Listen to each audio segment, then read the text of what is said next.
Good afternoon, class. Today we will be learning a little bit more about copyright rules. Now in the library we've been using different digital tools and we've been searching online. So through all this experience, it's very important for us to realize, and you also do it in your classes, so it's very important to know copyright rules. By the end of this lesson, you should be able to identify and demonstrate your knowledge of copyright rules, especially because you want to do your research and it's going to be online where you're collecting your information. I wanted to start off with a little cartoon, a little touch of humor. Here's a teacher and the student is telling the teacher, "What do you mean all my facts are wrong? I copied everything straight off the internet." So the little boy got an F, and the reason why the student got an F and didn't get the right grade he wanted was because he copied. And this is actually called plagiarism, and that's ethically, which means it's wrong. It's wrong to do. So you cannot copy word for word somebody's work without giving them credit. So today's lesson is about copyright. So think about the word copyright. What does it mean? I know some of you might be saying, "I've heard of the word, but I don't know, what is it?" Some might be saying, "I know what it means to copy," or, "Well, I know what it means to have the right to do something." So thinking of those two, maybe you could put that word together and come up with a definition. This is a textbook definition of copyright: to protect the financial interests of the creators, producers, and distributors of original works of information and art. Nations adopt copyright laws. Copyright refers to the legal rights to an original work. So that's the definition of copyright. Copyright provides rules to follow, regulations, to help protect the author's original work so that the creators do get paid for the work that they've submitted. Everyone should be aware of the manner or the way that we use other people's work. So there's rules to this. You can do it, but there's rules. Let's say you create any of these on your own. Through your imagination, you create your very own drawing. You create your story or your poem, you write it down, it's yours. Some of you have experience creating your audio or your visual project. Guess what? Anyone can change your work, make a copy, or use it as part of their work. Think about that. Wrong. Only if you give them permission to use your work can anyone make a copy or change your work. You are the copyright holder as soon as you create your own work. Think of what copyright means. It is regulations that describe the manner in which an original work can be used and copied. As soon as you create something, you have copyrights. Let's talk about this scenario. Your teacher gives you an assignment to research a topic and present the information that you collected. First, you write your assignment word for word from what you found in your research. You use a video in your project, not giving credit to the creator or getting permission. You copy and you paste pictures online and you scan a picture from a book that you use in your presentation to make it interesting. You found a song to insert in the background when you're recording your presentation. Again, all without permission. Stop and think. It is both legally and ethically important to know the rules when you're sharing information online. Now, the right or wrong part of it is ethics. Plagiarism is like stealing by copying someone else's work without giving them credit to the author or the source. And copy it word for word. Now that's different. That's plagiarism. It's still wrong.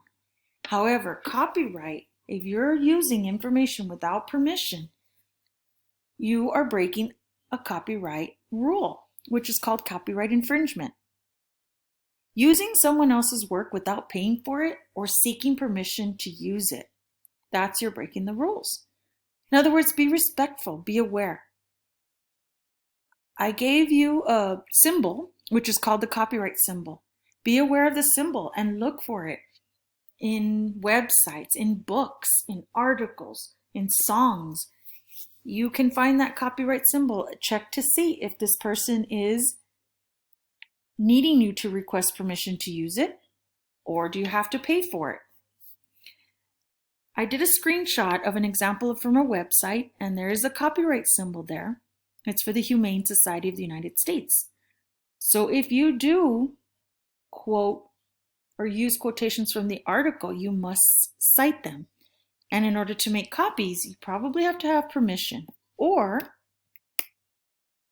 find out what is protected by copyright. Books, poems, songs, and the lyrics that they write as well. Movies, photographs, choreographed moves, which are dance moves. All of those are under copyright. When is it copyright infringement?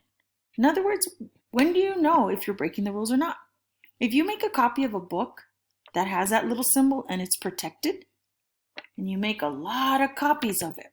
If you make copies and you share a protected song, if you write a new song that is a song that you just change some of the words in it and it has protection, that's copyright infringement. If you sell copies of a copied album, if you share files, you download the music or a movie without paying for it or getting permission to download it. The owners and the creators have the right to sell, to share, to copy, change, or give permission. You must pay or request permission from the owners in order to do any of the following or any of the above. Does this mean you cannot use their work? No.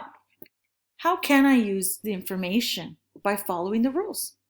Think of the word fair use. Fair use is an exception to that rule. It allows the public, which is any user, part of you, to use copyrighted material. The creator has given permission with an open license or granted permission. The user may make a copy or take parts of a piece of work, but you cannot make money from it. Fair use definition is it provides an important copyright exception for teachers and students. So fair use is a fair way to use their material. It allows limited uses to copy without permission, and you can use material for educational purposes. So you can put a video in, you can put a song in, you can put an article in there. Make sure to give them credit, but also for educational purposes only. Here's a little tip. When copyright has ended, the material ends up in a public domain.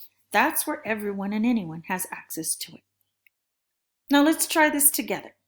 We're going to detect copyright infringement activities. Okay, so you're going to be standing or sitting with this one. You're going to raise your red paper and you're going to stand up if you think it's breaking the copyright law. Or you're going to raise your green paper and stay seated when you think that the scenario that I described to you is allowed. Scenario number 1. Jackie made a copy of a poem she found in a book and she changed a few lines. She told the class it was her own work. Scenario number 2.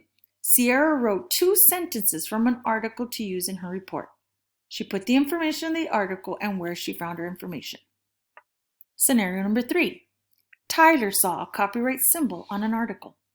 He made copies of the articles for 20 of his classmates. He charged them 50 cents a copy.